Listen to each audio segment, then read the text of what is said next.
Since 2003, this is The Sports Source with your host, John Pennington.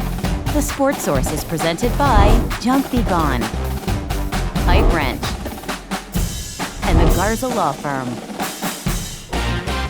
The Sports Source starts now. Good Sunday morning. Welcome into the Sports Source here in the Junk Be Gone studios because we are live today. No bad weather, no bad roads, no threat of bad weather, no threat of bad roads.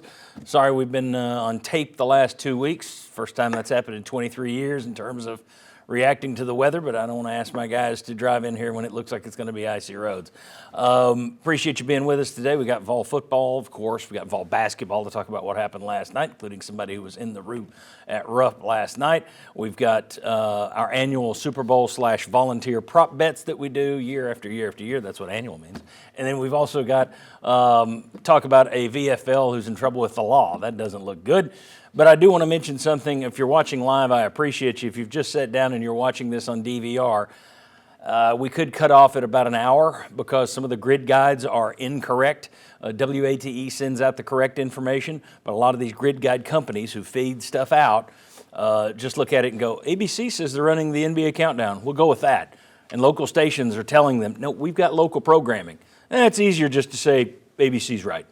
So if it cuts out, you can catch the back half of the show, the back third of the show, on our YouTube channel, Sports Source Digital Network on YouTube. I would suggest, though, moving forward, go into your settings, wherever you record the Sports Source, and just make sure it'll give you that option.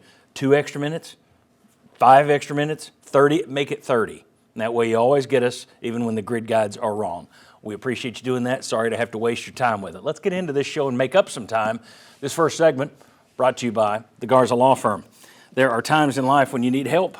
You're in a pinch and you have to trust someone else. Put your faith in someone else. Put your life in someone else's hands. If you find yourself in need of a quality attorney in one of those stressful situations, call the best attorneys in all of East Tennessee. That's the Garza Law Firm. Marcos and his team will bring you peace of mind first.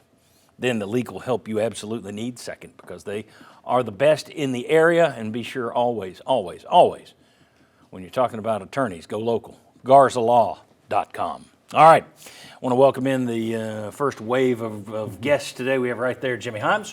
We have Will West right here. We have Isaiah Victor, who was in the house last night. Couldn't have been fun for a Kentucky native sitting up there watching that. And then we got Buzz Peterson right back over there. Let's start. And Mark Pancratz isn't with us today. He's got our brother-in-law who used to be on this show who's coaching in the Superbowl. So it's an excused absence for Mark Pancratz today. And just completely neutral here, I really hope Mark and his brother-in-law get the win tonight. Nothing to do with who's playing the game. All right. Vols blew another double-digit lead to the Wildcats. Same thing. It was kind of the same scenario as what happened in Knoxville. You had a 17-point lead here. Watched it fritter away in the second half. You go up there, and I'm sitting there watching Tennessee build this lead, and I'm thinking, I would rather them be neck and neck right now, because I'm wondering, you're going to go in at halftime, and everybody in that room is going to be thinking, we can't blow this lead again, and it's going to be on your head. Now, Rick Barnes, after the game, he said this was different. He didn't have as big a problem last night as he did with the one in Knoxville, because at Knoxville, he didn't feel his team competed in the second half. He felt they competed last night. I don't know that makes a big difference with the fan base. Isaiah, you were in the building. What's your takeaway from what went wrong? I definitely feel like they competed, but it's still a tough loss. I don't see how it's any better than the other loss. A loss is a loss. It is a tough place to play. You kind of expect to bring those games home at home, maybe. Maybe that's what he means. But I saw a lot of easy baskets by Kentucky in the second half. They started off with the very first play of the second half. You get the preseason player of the year, Oway. Mm-hmm. You get him shooting layups. I mean, he got a wide open layup. It was a dunk. And then it was 4 or 5 times that they got layups that there were no balls in front of them. Well, on the flip side, you didn't see that on the other end. You see us contested. There were chip shots we missed, but there were bodies in front of us, in between us and the rim. So I think that was the big difference. And then when you start going to the basket, you get the kick out, a la Oway, baseline, superb pass to Chandler in the big three. And that's when the feeling in the arena was, it shifted the other way. Yeah, you could even pick up that on television. The fans really got into it. They went berserk, yeah. I don't know if Mark Pope's the best second-half coach in the country or the worst first-half coach in the country. But his team repeatedly does this. It's not just a Tennessee thing. Buzz, your thoughts on what went wrong last night in Lexington? It comes to be a mental thing, John, really. It's I've been there before as a player and a coach, and you feel it coming. Yeah. I think Jimmy Dykes said last night, deja vu, something like that. And it's just you try to overcome it, but something's there. And like Isaiah said, Kentucky, to me, was driving that ball hard in the second half. They were going at Tennessee. Tennessee was getting that middle ball screen. I thought it was pretty effective, but they were not converting the layups. The big guys just couldn't finish, and that was hurting them a little bit. So, 2 for 15, I believe, in the first 10.5 minutes shooting for Tennessee. That hurts. But I think Kentucky's adjustment was drive it at them and defend that three-point line. I'm surprised they didn't come out doing that in the first half. Yeah. Your thoughts, gentlemen? Well, it leads to Pope not being a good first-half coach. I thought a big part of it was Tennessee missing so many inside shots. The bigs were 6 of 21. And Estrella, who's usually pretty good in there, he missed about 9. Dwayne Brown, I thought he was struggling to make baskets, so he'd get an offensive rebound and wouldn't even look to score. He would kick it out, which I thought was kind of interesting. I thought that was a big part of it, just their inability. You're 6 of 30 shooting in the second half. I thought that hurt them. And then the defense folded. Kentucky got too many easy baskets. And when you started to see that run, you're thinking, uh-oh, here it comes, and it did. So, and I also thought Bishop Boswell had a couple of tough calls against him that hurt, which kept Kentucky's momentum. Just because he fouled that guy's elbow with his face. I mean, come on. Yeah, he's got to learn. I mean, Will, your thoughts? What was interesting to me, I had problems, I think, with kind of possession by possession. I thought there were a lot of mistakes on Tennessee's side, and I thought Kentucky made adjustments. Tennessee was not able to handle particularly well. At church this morning, though, everyone wanted to talk about the last minute 40 seconds, right? That's what they wanted to talk about in the early service. So that to me is a little bit this team, right? We've seen the Georgia game. Had Smurf not done what he did in Georgia, Tennessee would have given that game away. And I do wonder about that because when we were growing up, you'd always hear that's point guard play. You don't have a dyed-in-the-wool point guard that can command his offense in the half court if you're seeing a team blowing leads at the end of games. And Tennessee, how many times have they done that or tried to blow leads at the end of games? But otherwise, I didn't think Tennessee was able to stop them on the attack. I do wonder how many times are you going to be in a situation where you say, I don't have a third scoring option?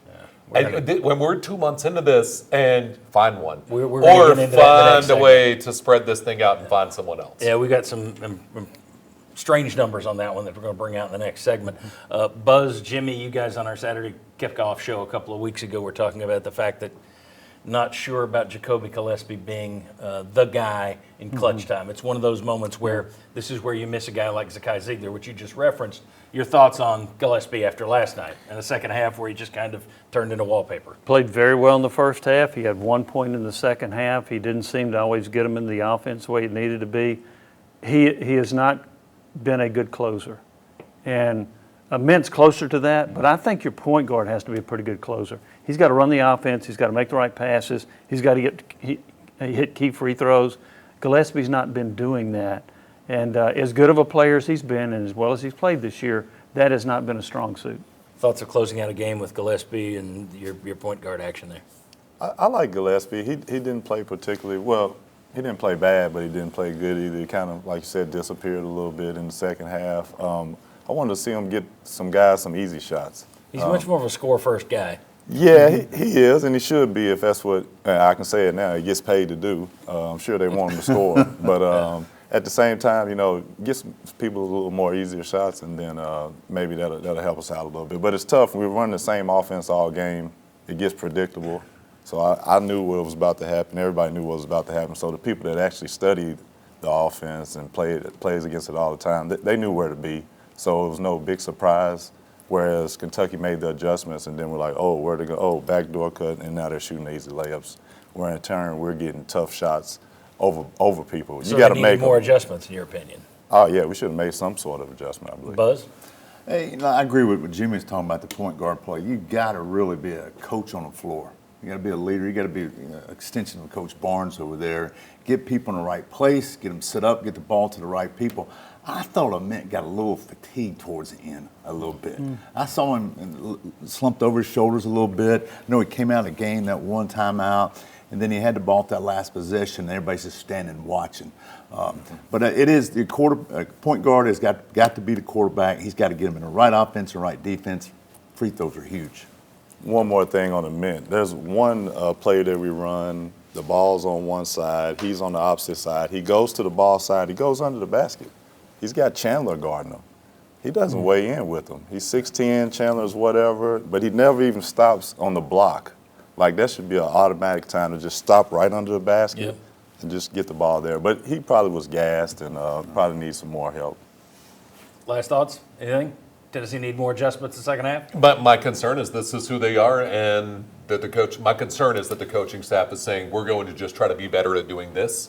And I think we know what this movie looks like at the end, especially not hitting free throws on the road is usually problematic in the tournament, right? That's one of those stats you look at when you're filling out the bracket. Yep. Which teams hit free throws away from home? Yep. And this team just hasn't had that in their tool belt all year long. Nope. Quick point, they've been a great offensive rebounding team. They had 19 offensive rebounds against Kentucky, but they only converted them into 12 points. Okay. That hurt too. Tell you what, we'll kind of play that one forward when we come back on the Sports Source. What we're going to do is we're going to talk about a couple of numbers about that no third score thing, but also we'll talk about what you can do when you get those second chance opportunities.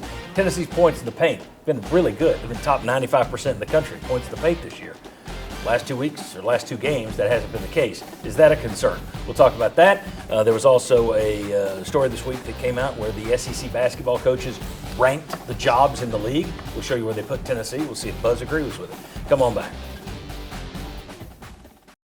Welcome back into the Sports Source. This segment brought to you by A.G. Hines Company. How good are the products, the prices, the service, and the people at A.G. Hines Company?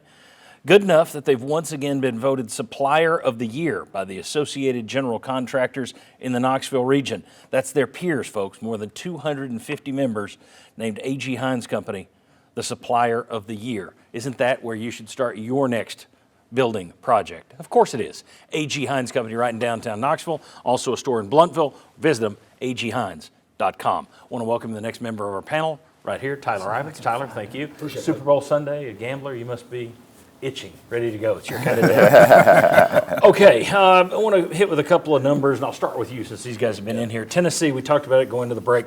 Tennessee lost the points in the paint battle last night, 44-22. All right, now 44 points in the paint, that's the most they've given up all year, all season. They've not given up 44. That is the second game in a row when they've only scored 22 in the paint. Prior to that, their season low had been 30, and they had been averaging 39 paint points coming into last night. So 22 points in the paint for 2 games in a row. Blip or concern? Blip. Felix Akbar is a big reason why last night Tennessee was allowed to just open the front door, let Kentucky put their feet on the coffee table and do whatever they wanted in the second half. I also believe that there's a little bit of similarities, copy and paste from the Food City Center game. We sat in here the Sunday following that game going, how many close-range shots, 3-4 feet out from under the rim can you miss? How many times last night did Tennessee collect their own boards, I call them Angel Reese's, collect their own boards, put them back up, misses, collect their own boards, misses. They had 2, 3, 4 point-blank shots that they could have flushed in for 2, add on to it at 4-point lead to make it a 6. A 6 turns into an 8. This could have gone from a snowflake to an avalanche instantly, and Tennessee couldn't convert. And then Kentucky just kept pecking away until we were tied, and the avalanche took over. Let me see if I can get somebody to disagree. Is that a blip or a concern that they've only scored 22 in the paint the last 2 games? I wouldn't say it's a blimp, really. I mean, I think, you look at points in paint. Well, it's not just throwing it inside. You got to drive it in there also. And you got to penetrate it. You can't sell short of that. So, but I love the Angel Reese. I think of Moses Malone back in the day, putting up, miss, putting on. So a lot of that time, Isaiah can tell you, I mean, you rush it sometimes. You short arm it, whatever. I'm not concerned about it. I think that get the Felix back in there, that'll help out a lot. Blip? I'm a little concerned. There we go. Yeah, I'm a little concerned. I'm a little concerned. But I always, again, our offense, it's kind of clogs the paint. There's really no room for penetration, not a lot. If it is, you have to kind of go baseline, but you really can't go through the middle because everybody's in the middle. So it's a little bit of a concern. But as far as last night, not really as big of a concern because You're in Rupp Arena. You're not going to get the calls. They have bodies down there. These are contested layups. They are layups, but they're contested. So I wouldn't be too crazy concerned about last night. But, yeah, we want to see some more points in the paint for sure. Based on the bigs, Estrella, Carey, Brown, Akpar is your most athletic, physical big man that you got, and that clearly showed last night to that station-to-station clogging that you were talking about on the inside. He can get out, he can move in, he can come off the screen. You didn't see that because of the minutes he was limited because of the lower body. And one thing, gentlemen, you have, as I said, you have 2 post players in there trying to get the ball. It's nowhere to drive. Right. Yeah. Right. You know, a lot of times you'll have one in there where one post guy can extend the floor with spacing. But they got guys that right there, they're not shooting threes. Yeah, they're not three-point shooters, so we're not guarding them out there. If they're out there, I mean, they got to, when they do the pick and roll, they got to kind of be up just in case it's a shooter coming off the pick and roll. But outside of that, we're just clogging the paint, man. So that's what's making it tougher. A minute at the 4 could help a lot with that, I believe. There you go. All right, next one. Vols have scored 562 points since the Texas A&M game. That's 7 games, 562 points total. 300 of those 562 points have been from Nate Ament and Jacoby Gillespie. That is a lot. At this point, is there any hoping that some third scorer is going to develop? I know this is a quick part. This isn't the whole answer. So the answer is no, right? No. Okay. So what's the solution? What do you do if you're Rick Barnes? I'll start with you, Buzz, because congratulations. I'm putting you in your buddy's shoes. You got 2 guys who, now that Nate Ament is playing the way he's playing, which the last time Isaiah was here, we were talking about, okay, he's got to come into it. He's not there yet. Everybody had him overhyped. Okay, it's clicked. Yeah. He's playing like everybody hoped. Now that you got 2 players like this, what do you do when you just don't have a third guy you can count on? Well, you know, I thought it was interesting. They had 33 of the first half points last night, and 47. And that's what Kentucky had. You know, you hope that Bishop could give you something. Maybe that's just maybe. You know, that's not him really. Yeah, right. So I don't know if there's a guy there. I haven't quite seen it all the games I've watched and everything. So I don't know if you try to force the issue there and nothing's there. You try to just hope somebody, a gang, a bunch of them, 3 or 4 will come up and help out a lot. I remember years ago, Tim Floyd had a stat. We were talking. In college basketball, 2 players took up 60% of the scoring on most teams. 2 guys. And that's why, and I don't know why he did, that's why he played this triangle 2 all the time. When he was at Southern Cal, he'd go guard those 2 guys and play the other 3 guys play the zone. Has that changed much? I don't know. I haven't seen the analytics on it or not, but Tennessee's a team that 60 or more, right? Yeah. I can answer the question for you. What do you do? Last year, 66% of the shots were coming from 2 guys named Zakai Ziegler and Chaz Lanier. When we asked Rick that question, Rick said, well, if we can eliminate second chance points and hit free throws, we can pretty much shave off possessions on the other end, and we'll probably win a lot of those games. Last year, Tennessee couldn't control offensive rebounds or eliminate second chance points. They're leading the nation this year, not only in offensive boards, but they're a top 20 team in rebounding total. So you still have 66% of your volume shooting coming from 2 guys. Where's the difference? I hate to make it sound stupid and simple. Hit your free throws, and you've closed games out against Arkansas and 2 games against Kentucky. Been on a team where it's just you and another guy, the only people that score that you can count on? What's that like? Yeah, I've been on a team where it was 2 other Just guys you. getting the ball. And You were ready. Right. I think the first thing, he has to believe in someone enough to give him the minutes to do. I wanted to be a big myself. I still believe in Estrella. I still believe in Estrella a lot. He has that touch under And the he basket. had been playing better. Last night was not one of his best Yeah, games. right. And he's getting beaten, banged, you know. So it's tough down there sometimes. But, yeah, I still believe that. I hope it's a big, but they share minutes so much. And you know, they had injuries and all sorts of things. So maybe if he plays one of those guys 30, 35 minutes a game, maybe we'll see that third score So emerge. force it. All right. Very good. Tell you what, Buzz, did you have one more point? No, I'm good. Okay, I'm good. all right. When we come back, SEC coaches have ranked the 16 jobs in the league. Where did they put Tennessee? We'll show you. And then are there any surprises on this list? We'll show you that too. Come on back on the Sports Source.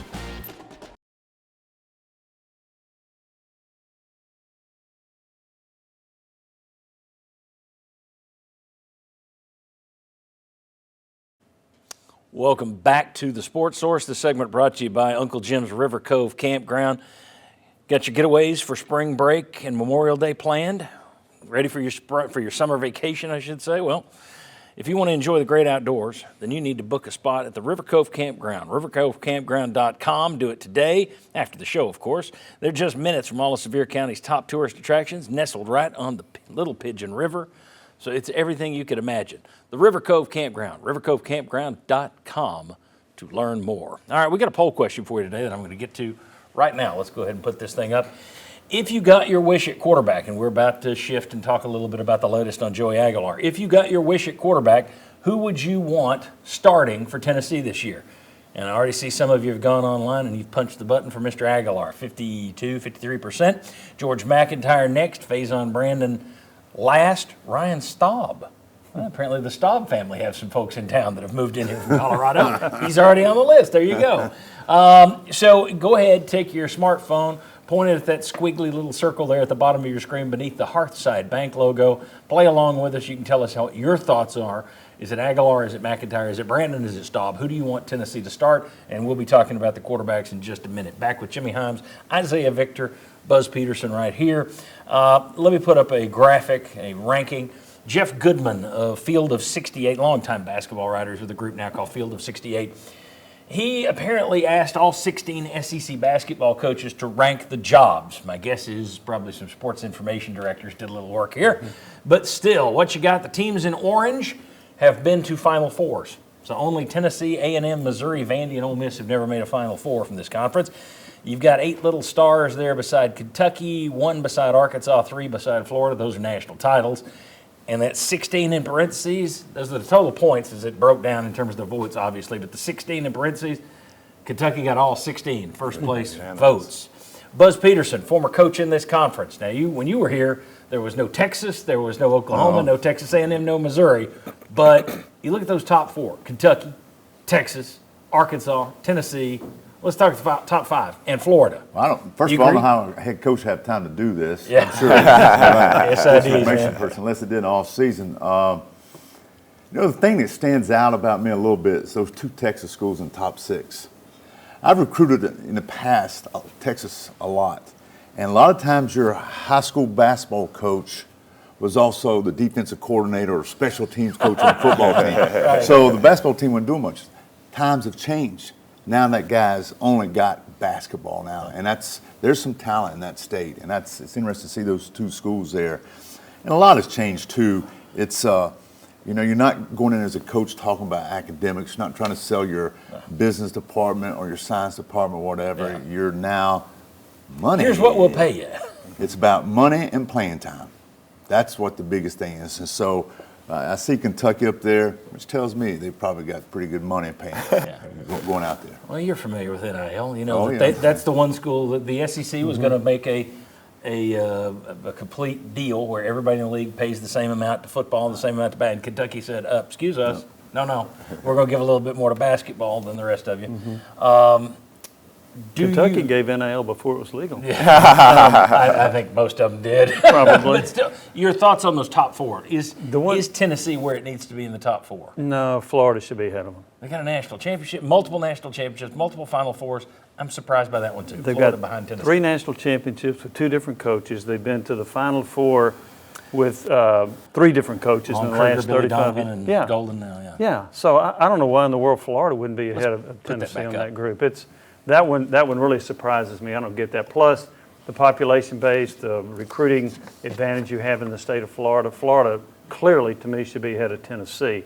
That's the only one that's clear to me that should be ranked ahead of the Vols. I can see Tennessee at number 5. Okay, Tennessee at number 5. Isaiah, anything about that surprise you? Yeah, Texas. I know they got a bunch of money. I know that great state to recruit from, but I think maybe take them out of the top 4 and put Florida in, and then I like the list a lot better. Okay, we got Alabama, which traditionally it's kind of right up there with Tennessee in terms of the SEC. You got Kentucky, Tennessee, Alabama. So Alabama being 7th is a little bit surprising. The one that stood out to me, there's no way pre-Bruce Pearl that Auburn is 9th. There is Auburn might have been bottom of the league before Bruce Pearl. So he has really changed the perception of Auburn. LSU is a program that should be better, and Georgia is a program not ranked better, but should be better as a program. Georgia and LSU are 2 that I think they have the recruiting base, they have the money. they just can't get it done for some reason. Your thoughts on Auburn being that high on the list? You nailed it because it's because of Bruce Pearl. Sonny Smith had a really good team, a couple of really good teams, but typically Auburn is and who was Chuck Person. Chuck Person. Yep. They really haven't had a great deal of success sustained. LSU has been to 3 Final Fours since 1981, 2 under Dale Brown, 1 under John Brady. That's a program that has had some really good moments, but they haven't sustained it. They had a year when they had Shaquille O'Neal and Chris Jackson and didn't make the Final Four. How does that happen? Mm-hmm. Georgia, what's the most untapped potential there? Atlanta, for Georgia, I mean, that area right there's got so many players, and you'd hope you could get in and get a lot of those players, but it must be difficult. Florida, you know how hard it is playing that old dome. It's difficult, and there's all kind of players in that state too. So, but you could go year in, year out. You could do it another 10 years, maybe different. Yeah. If you did it 15, 20 years ago, Hugh Durham, what he was doing at Georgia, they'd have probably been up there on that list a little higher. Isaiah, when you were coming out, you were in the state of Kentucky. You wound up at Tennessee. Who else did you look at? Last five: Tennessee, Kentucky, Cincinnati, Louisville, and Duke. So nobody else in the SEC. What was the last one you said? If you're wondering why Buzz has been so happy today, it's the Carolina beating Duke last night. He came in with a big smile. All right. Gentlemen, thank you very much for coming in here today. I appreciate it always. And when we come back, we're going to turn our attention to football. And we got bad news for VFL on one story. We got the latest on Joey Aguilar. We've got some interesting stats about throwing the deep ball in the SEC. Then we're getting into the Super Bowl prop bets with Vols. We've got much more to come. Come on back on the Sports Source. Welcome back to the Sports Source. This segment brought to you by Southeast Termite and Pest Control. Since 1971, they've been protecting East Tennessee homes and businesses from insects and pests. They take care of my home. They can take care of your home. They can take care of your business. The Haynes family been doing it right for more than 50 years. Get with them this week. Check them out at southeasttermite.com. You will be very happy that you did so. All right, let's welcome in the next and final member of today's panel. Bob Hodge joins us. Bob, thank you for being here. All the cooking done for your Super Bowl party today? No. Getting there? Much things to do when I get home. All right. Can't believe you didn't want me for my fine basketball analysis. That's right. Tennessee should have scored more. See? There it is. All right. The whole goal was to score more than Kentucky. Joey Aguilar won a temporary restraining order, as everybody knows, last week. They gave him a 15-day window. But now he's seeking an injunction to allow him to play this fall. The hearing was scheduled for Friday, and then it got bumped to this coming Friday.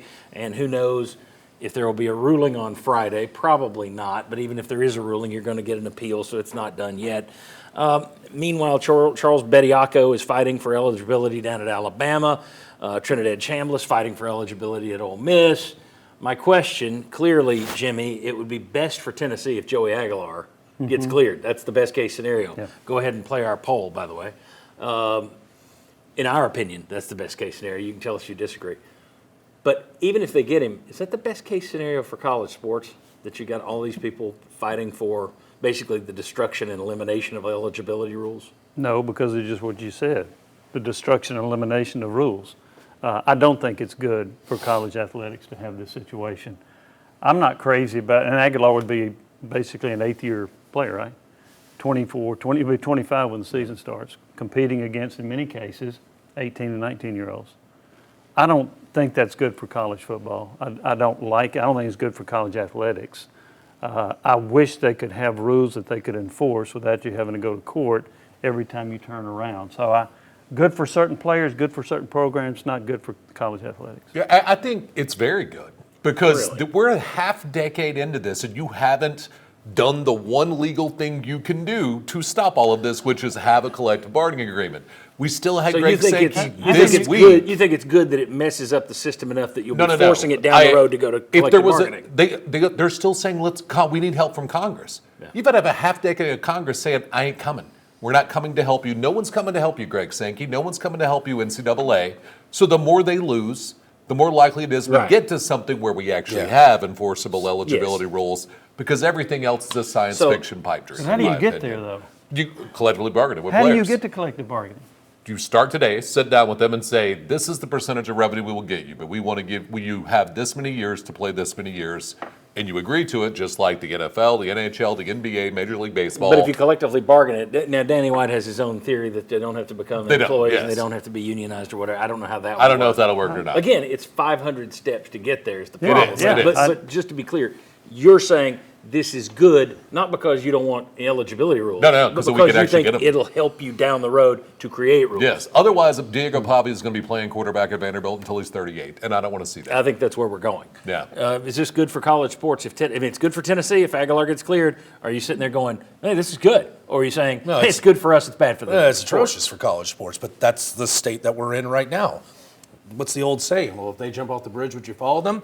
Well, currently, we're playing on a bridge. So, yeah, if other schools can take advantage of it, Trinidad Chambliss, Bediaco to a different extent, similar, apples to oranges, and Tennessee gets an opportunity to bring back a 25-year-old quarterback, yeah, guess what? Do it until they tell you the rules are different. I'm tired of sitting back and going, we're not going to play the same rules because we have integrity. Shut up. Be better. Let's play. Bob, I've been amused by the number of people who've come up to me just in the last week and said, this Bediaco thing at Alabama isn't this is awful. Do you think Aguilar's going to get cleared? Yeah. Never connecting, never realizing it's just two It's all sides of the tied same together. coin. Yeah, so And- bad when the other guy does it, good when you're saying it right. Well, let's just admit it and do it. Go ahead. Yeah. One of the things I would like to see happen is once you jump out of college sports, you're out of college sports. Okay, draw a line there first. And I mean, that's So a guys long can't way come from back. where you want to be. But once you've gone to the NBA, G League, F League, T League, whatever, Forfeit eligibility. you don't come back. Yep. Same thing, what happens when football players are going to go into the draft, not like being a sixth-round pick, and now I'm coming back, all of that stuff. So, Aguilar, good for Tennessee? Yes. The process we're in, bad. And just one thing about, I agree about collective bargaining, but in the NFL, Major League Baseball, it's equals collective bargaining. In college football right now, there is a big difference between Tennessee and Kent State. How do you pull all that together with collective bargaining? And I just don't know how it's done. Well, I mean, the super conference or the power conferences would collective bargain and everybody else would become a minor league. I'm assuming that's how it works. I just look at it, stop trying to act like beg Congress. You tried to pay off everybody. You took Nick Saban to play golf with the president. None of it's going to work. No one's coming to save you. So actually come up with a solution versus beg and plead for a half decade for something that's clearly not coming at this point. The problem is it is so many steps to get to. I mean, even just make a super conference. Okay, well, the Big Ten's television contract runs through this year. The ACC's through this year, the SEC. So in other words, how are we going to? 8 years difference between the Big Ten and the SEC's TV contract. So how do you make that work out? I Who's have no buying idea. that stuff? I have no That's the idea. problem. It's not just football. You got Yeah, 365 that's D1 basketball programs. And baseball and softball make money now and pull over 1 million viewers in the postseason. That's why I think we'll get to Diego Pavia playing quarterback at 38 before we get to super conference that's been collectively bargained. Maybe I'm wrong. I hope I'm wrong, but I don't have a lot of hope for them getting there because it's just so many hoops to jump through. But my concern is you have two choices, and we're always acting like this other third choice exists gonna when help, it really doesn't, right? That's my concern. They're desperate for the antitrust help. All right, when we come back, do the Vols throw more deep balls than other SEC teams? Seems like it to me, but is that just my perception? I went back to look, and as I was looking, I found an interesting thing about throwing deep balls and wins. Come on back.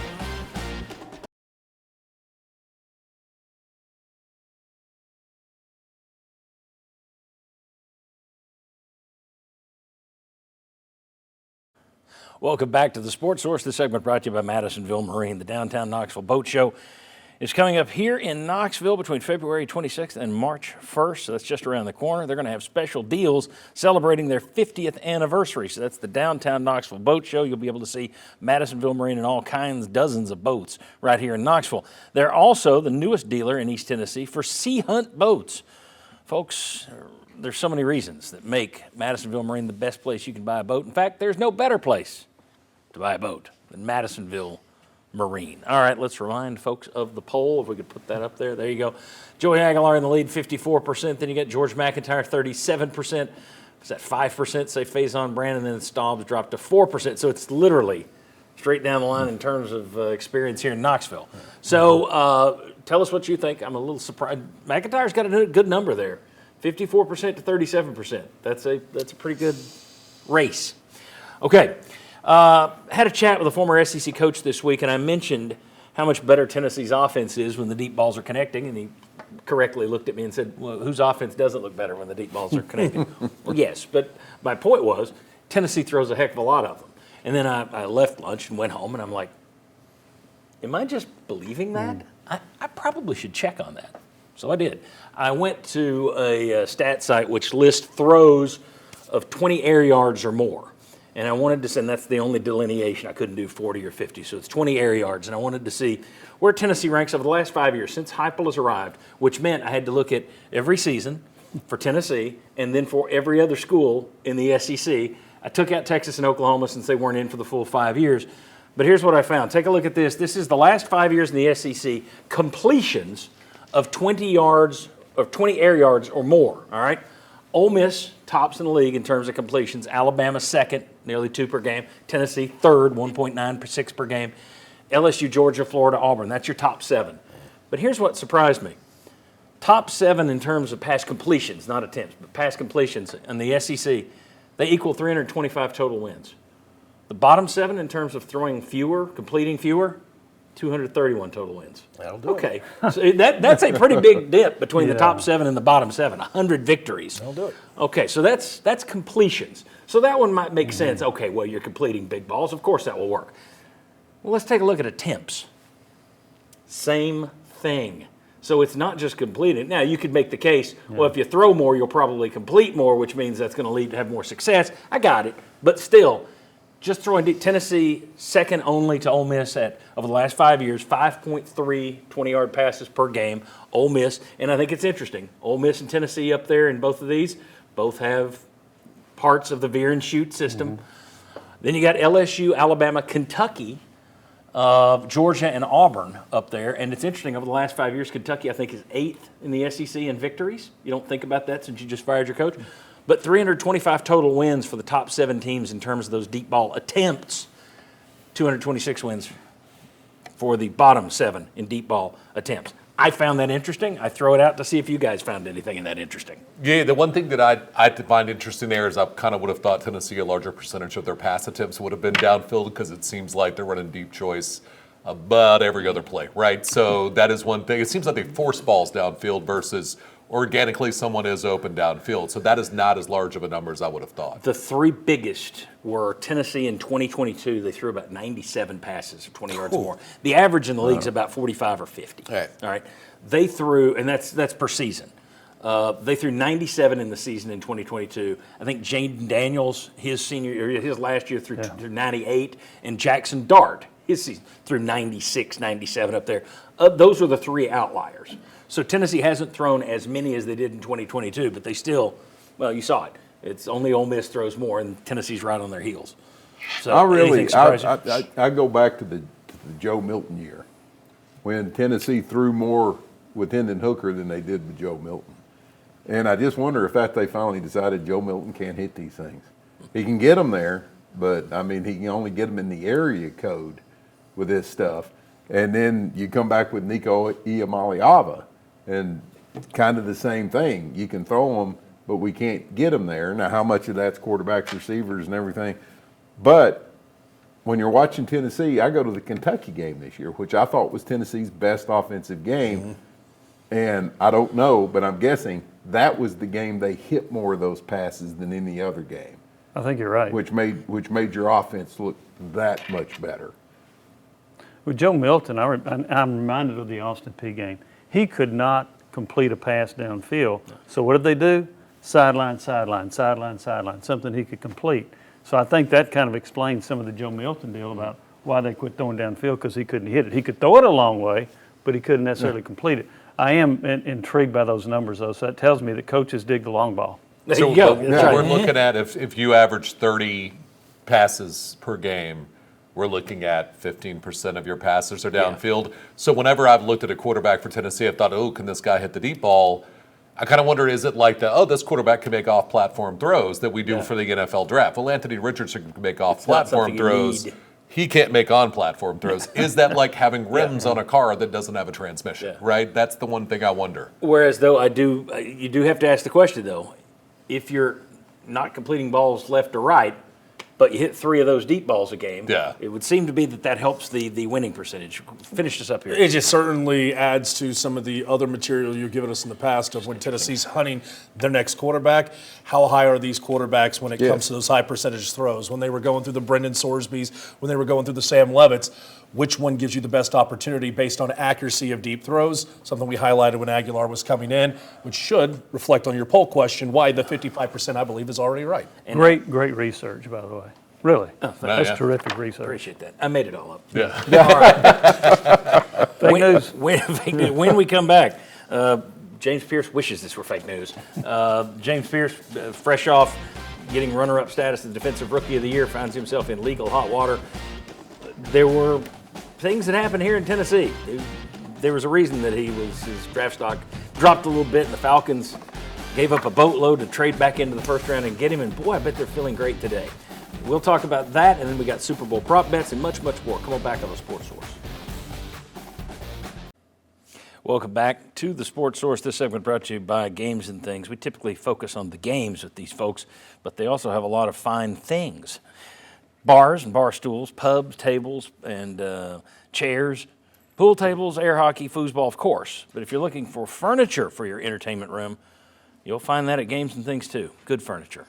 Get down there, Games or Things. See them both. They've got them both. Games and Things. OurGameRoom.com if you want to visit them online. All right, I mentioned this. We're not going to do a long segment on it, but Tennessee might have avoided some trouble. I started to say a bullet, but I'm not going there. Might have avoided some trouble with James Pearce when he was here at Tennessee. On this show, wasn't exactly the cheerleading section for James Pearce. Took some heat over that. It's like, what do you got against him? It's like, look, these stories were around that he was a guy who was a little off the reservation at times.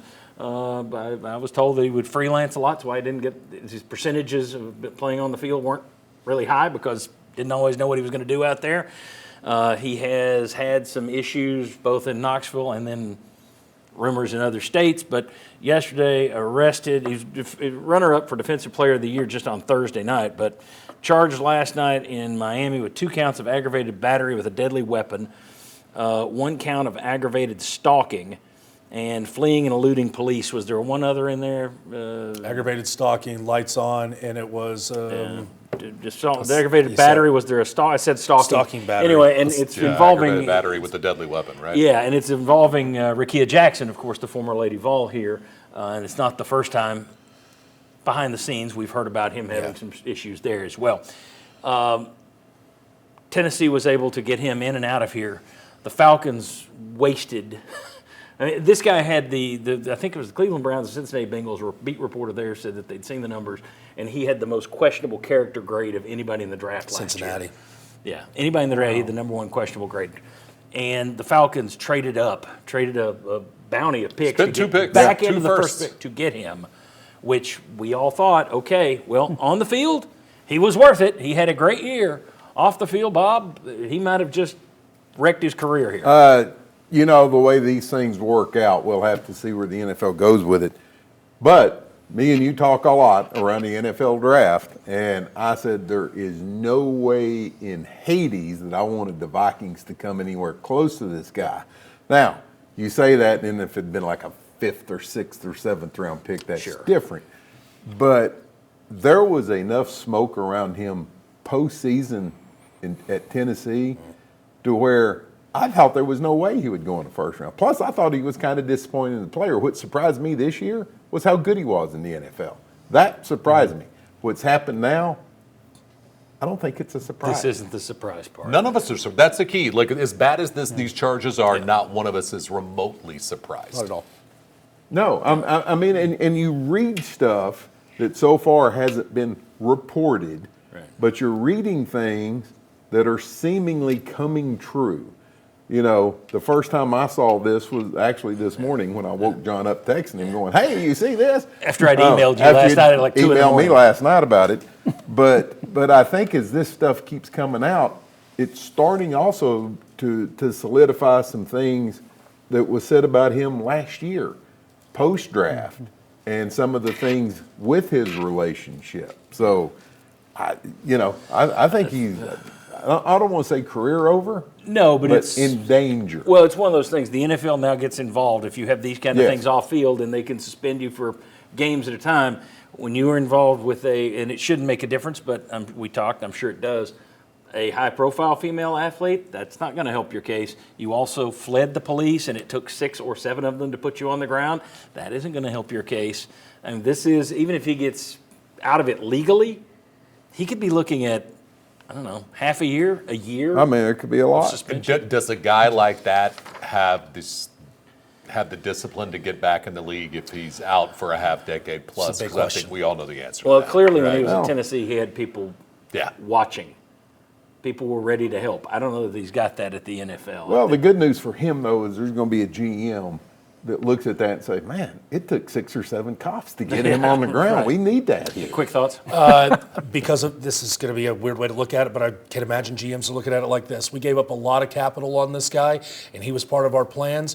We are going to give him some extra chances and put some extra work to see if we can recoup Of course, the it was value. the previous regime that gave up all that for him in it. Very true. Very true. But Still, though, I think the Falcons would be more likely to cut him slack. My issue is, what's the league going to do? oh, this guy's definitely sitting half the season minimum next year, in my opinion, especially because it was a domestic abuse. Okay. Roger Goodell has been dinged a couple of times on his wrist because he didn't take domestic abuse serious. There were jokes going around that you could hit a bong, but you couldn't hit a woman, right? And then all of a sudden, Roger Goodell was like, oh, okay. Pearce is going to feel it from the front office, 100%, from upstairs as well. There was a reason, in my opinion, that Tennessee didn't always promote him for all SEC or Player of the Year. They didn't take him to media days. That's right. You always heard some rumblings, some rumors in the background that were hard to substantiate about him being a problem child. And now we are seeing some of the reasons that Tennessee was hesitant. Yeah, absolutely. It's a bad story. All right, when we come back, we talked about Vols missing from their Halls of Fame last week. Well, we got a little bit of a follow-up with you on that one, including somebody else who should be in their Hall of Fame.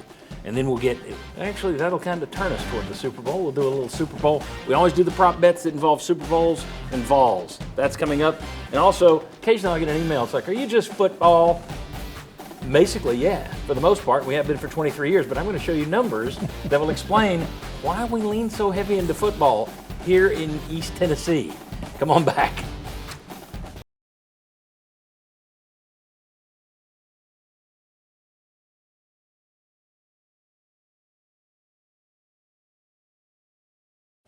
Welcome back to the Sports Source. This segment brought to you by Hearthside Bank. Boy, in terms of banking, this is a group you can trust.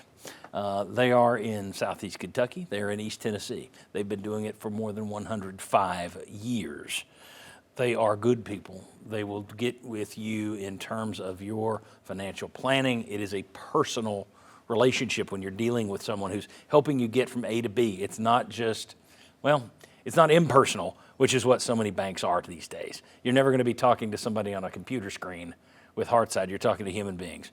HearthsideBank.com, and they promote our Sports Source digital network, which I certainly appreciate them doing as well. They're behind that, and they're behind our Sports Source Saturday kickoff. Let's take a look at our poll results and see what we came up with. Joey Aguilar wins 57%, 54%, but boy, 39% for George McIntyre. Faison Brandon down to 4%, Ryan Staub down to the 2 or 3. So McIntyre is closer to Aguilar than I would have anticipated. Me too. All right, interesting. Last week, we attempted to shame the University of Tennessee Athletic Department into retiring Tony White's jersey. So here's another little bit of shame for you. That should be done. Everybody agree? Tony White's jersey should be up in the rafters? Okay. Yes. But we also talked about Rick Barnes should be in the College Basketball Hall of Fame. I don't think there's any question he will be. Johnny Majors should be in the Hall of Fame as a coach as well. He is as a player, but he's not as a coach because he's at 59% winning percentage, as we explained last week. That's because he's built program after program. Or I spoke to somebody and I thought it was interesting. That 60% cutoff is relatively new. There are plenty of coaches in the Hall of Fame who are beneath where Johnny Majors was. So let me go into, first of all, let's talk a little bit about criteria without context. And this is how silly the Hall of Fame is. Take this as the hypothetical resume of Coach X. He goes to his first school. He's 0-12. He takes over a terrible program. He's 0-12. Second year, he's 4-8. Next year, he's 8-4. Next year, he's 12-0, wins the national title.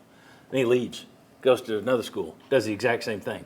Does that same thing 5 different times. At the end of his career, he has had 5 complete rebuilds, 5 national titles at 5 schools, but he's not in the Hall of Fame. His winning percentage is only .500. That is criteria without context, and that is stupid.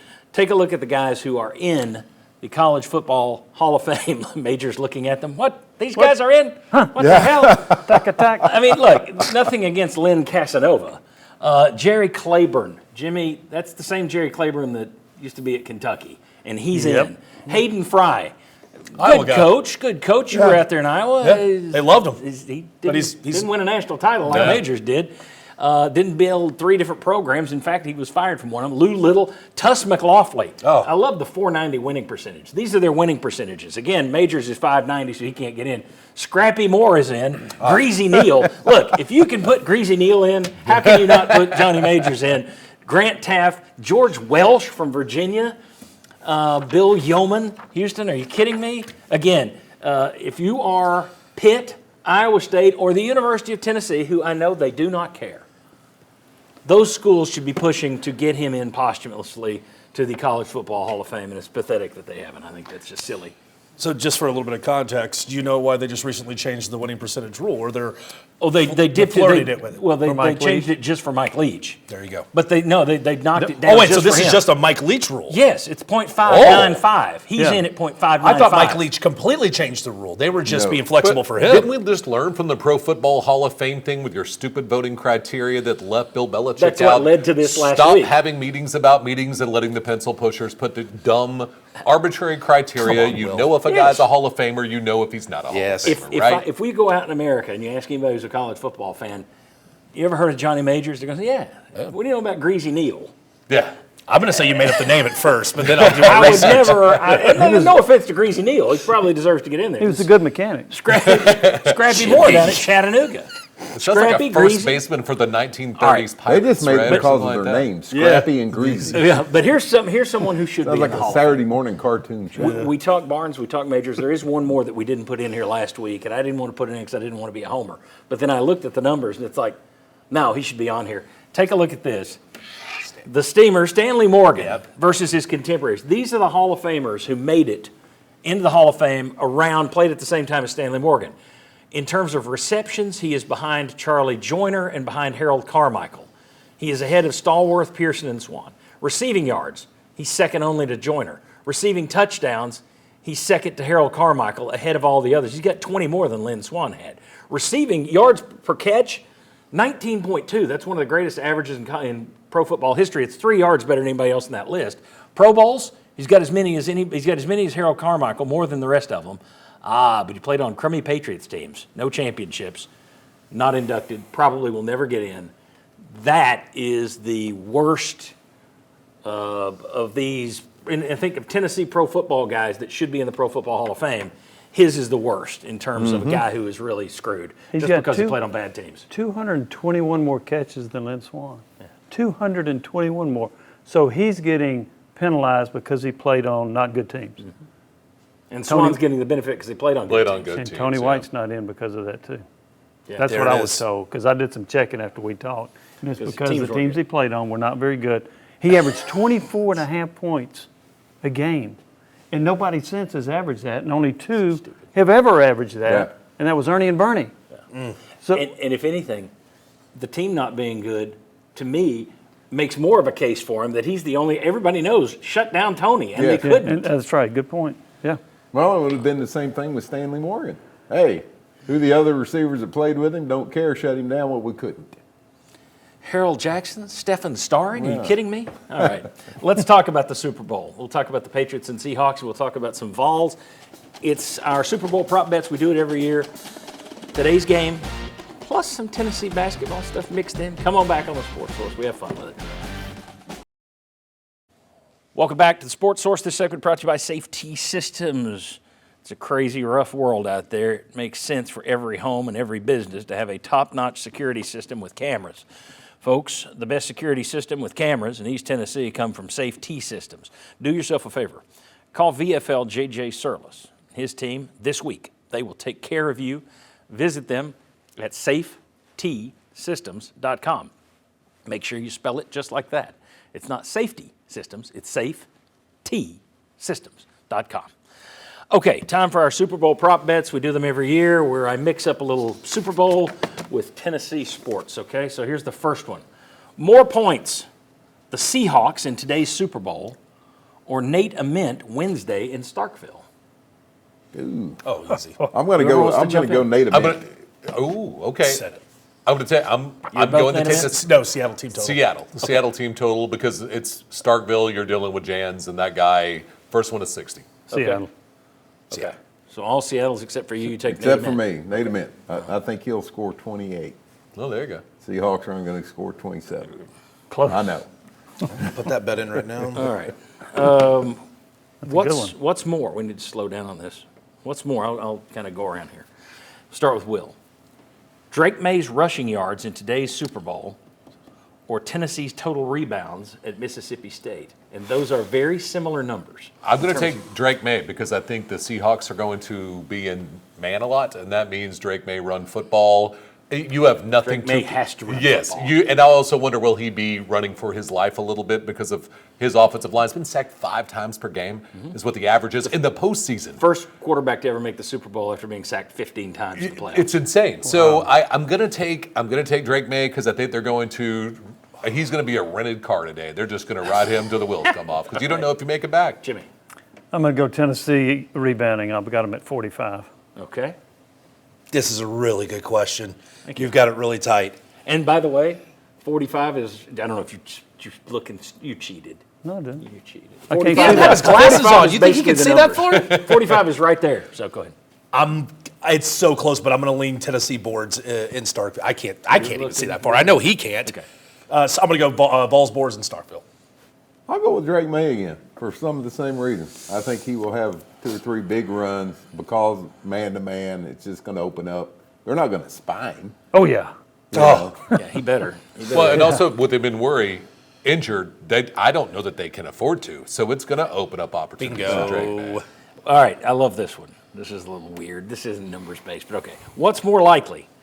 Troy Henderson going for double digits at Mississippi State. He hasn't had a double-digit game all year. Or Seattle throwing a pass from New England's 1-yard line. You son of a gun.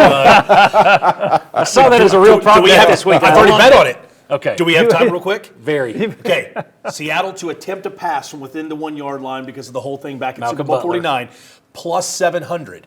But for them to throw a touchdown from the 1-yard line, it's completed this time, plus 1,600. We got cash on both of them. I'm going to take the pass from the 1-yard line because we like good karma. That's good. That's good. They're going to throw from the 1-yard line, or is Troy Henderson going to get double? he just talked me into it. Do it. Yeah. Rub it, Yeah. brother. You're Come gonna- on. They're going to throw from the 1-yard They'll line? throw from the 1-yard line. No shot they're throwing from the 1 Yeah, yard I line. think that they Now, would and also never this, end it. I don't have a problem with you throwing from the 1 yard line like a lot of other people do, but throw a flare pass. You don't throw in the middle of the Yes, field see, at the that's 1 the yard line. problem, That's yeah. the stupid part. Yeah, all right. But I don't think they're going to do that. Anybody seen JSN's There's targets enough, within there's 5 enough yards this year? self-awareness. Henderson double digits. Okay. 'Cause They might throw from the 2-yard line, but JSN. not on the Yeah, 1-yard repeat line. that. JSN from the 5. Come on. It's like if you were a cable guy, you'd be punctual, right? Just to break the stereotype. If you're a Seattle play caller. Here we go. Will play-by-play man Mike Tirico, Tyler, I'll start with you. Will play-by-play man Mike Tirico say the name of either Vol in the game today, Josh Dobbs or Valus Jones? Will one of them have their name called by Mike Tirico? Yes, for an unfortunate reason you don't want me to say. I think there's going to be You think May's going to get knocked out? No, I think there will be a time where May limps, and then they're going to cut to Dobbs on the sideline to see if he's warming up. They go, oh, there's Josh Dobbs, but he'll stay in. I'm going to go. He'll say Josh Dobbs. Yeah, I'm going to go with that I reasoning think we too. see where this game's going. I'm going to say no. I don't this is think gonna- so. it's good, I don't. yeah. I don't think either one of their names are going to be called. There's a reason I'm wearing my red and blue for the Patriots Oh, he and my knows. black for mourning. Yeah. Last one. Because clearly, the Pats are doomed today. That's all anybody's saying. All right, more turnovers. Sam Darnold in today's Super Bowl or Bishop Boswell at Mississippi State on Wednesday, and he is averaging 1.6 per game. You know how many teams fumbled the ball more in the NFL this year than the Seattle Seahawks? Goose egg. None. And Darnold led the league in turnovers. So will he have more or less than 1.6? That's Boswell's average. I'm going to go the under. I'll take the under on that. I think Darnold will have under. It'll be Boswell. Yeah, Boswell have more. Yeah. I have a prop that both quarterbacks throw an interception today, so it's under it, but it's close. Okay. All right. Boswell? I'm going to go Darnold's going to cough it up a little bit. Okay. All right. Very good. Then when we come back, I love that segment. It's good. it was good. Kind of fun. People sometimes gripe that we cover football more than other sports.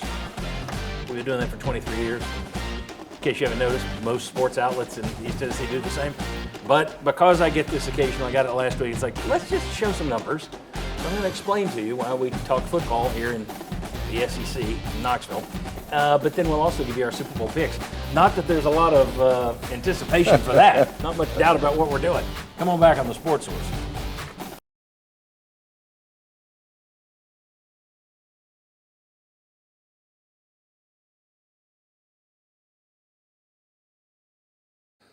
Welcome back to the Sports Source. We appreciate you being with us all day long.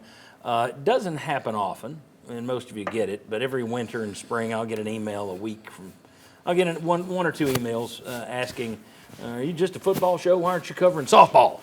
Why aren't you covering baseball? We don't care about football this time of year. And those are from the very, very rare people who don't care about football this time of year.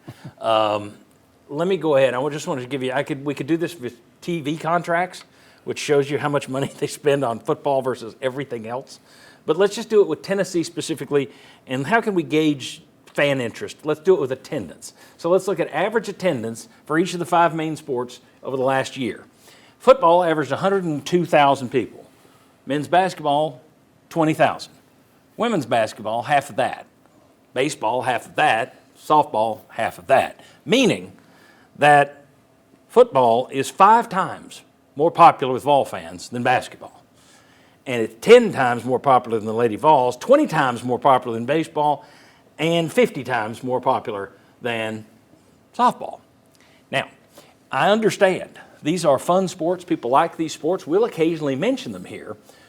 But if you think that the interest level for a television show is the same for all those sports versus football, and I'm going to guess, you two guys do radio, you see ratings, I'm going to guess spring practice reports for football do better than a lot of those other main regular season games, correct? At any point in time, like we used to, and it has been years since I have had these shown to me, but there are twice as many people in Knoxville, Tennessee watching every NFL window than any Tennessee basketball game. So you're going to talk about and Tennessee football blows the NFL out of the water. The NFL just does that well. So you're going to talk Tennessee football 1, Tennessee football 2, NFL 3, Tennessee basketball 4, and Lady Vol basketball 5. So we're pretty much UT. So we're going to do football, men's basketball. Those are the top 2, and then the others just kind of get the scraps. Even when we've done Tennessee baseball during the College World Series, the numbers drop. I lose viewers. It's a little people who are like, well. McDonald's should be selling artichokes because that's healthier for the people. Yes, it is, but they'd go out of business if they stopped selling fries. So anyway, that's why we cover football, and it's not going to change. It hasn't changed for 23 years. So all those other sports are great sports. Enjoy them, but not going to get a ton of coverage here. All right, Super Bowl. We'll go around the room. I want to hear your pick, and by how we don't have to give a score. Would you rather give scores? Let's do scores. Scores, come on. Scores. Okay, Bob Hodge. All right. I already said Seattle scored 27. I think the Patriots will score 23. I think it's going to be close. A friend of mine said he's not picking the Patriots because his team, he said, I don't want my team to fall too far behind New England in overall Super Bowl wins. And I said, my team's still looking up at the New York Jets. So I don't have a dog in the fight. I'm going to go Seattle, but I am going to be cheering for New England. 27-23. He's absolutely right. Seattle will score 27 points in this game to New England's 20. Give me the Hawks by a touchdown. Okay. How do you see the 20 points? I've seen weirder things happen in the Super Bowl. Yeah, anything can happen. Look, anything can happen in the Super Bowl. If Darnold throws 3 interceptions, if Drake May falls down and fumbles the ball in the opening play, it takes it in a different spot. But look, the Patriots played an easy schedule. They've had every break in the world go their way. And from what I've heard the last 2 weeks, the Seattle Seahawks are the greatest football team in the history of the National Football League. Their defense is impenetrable. Their offense is unstoppable. Seattle 34-10. What are you doing? Seattle 23-16. You teased me in that. We were in the break, and you said, I may go Patriots. I did. I would just 23-19. I think Jimmy. 19. Yeah, I'm right there, kind of with Jimmy. I think one more field goal for the Patriots. Well, I hope you're all right that it's closer Actually, I hope you're all wrong. Then I was about New to England. say, no, you don't. But I hope it's closer than what I think. I think this is found money for the Patriots. All those kicks you're talking about, Will, if any extra point or kick attempt today hits the uprights, doink, plus $6. Dig in your sports book, boys. Dig in your sports books. Very good. Where's Chucky C note? All right. Hey, thanks for watching. Thanks for hanging out with us. Check out the Sports Source Digital Network. We'll see you next Saturday here at 11 a.m. on WATE. Also, subscribe to the Digital Network. I think I said that. Oh, visit our sponsors. That's kind of important. They bring it to you every week. Thank you.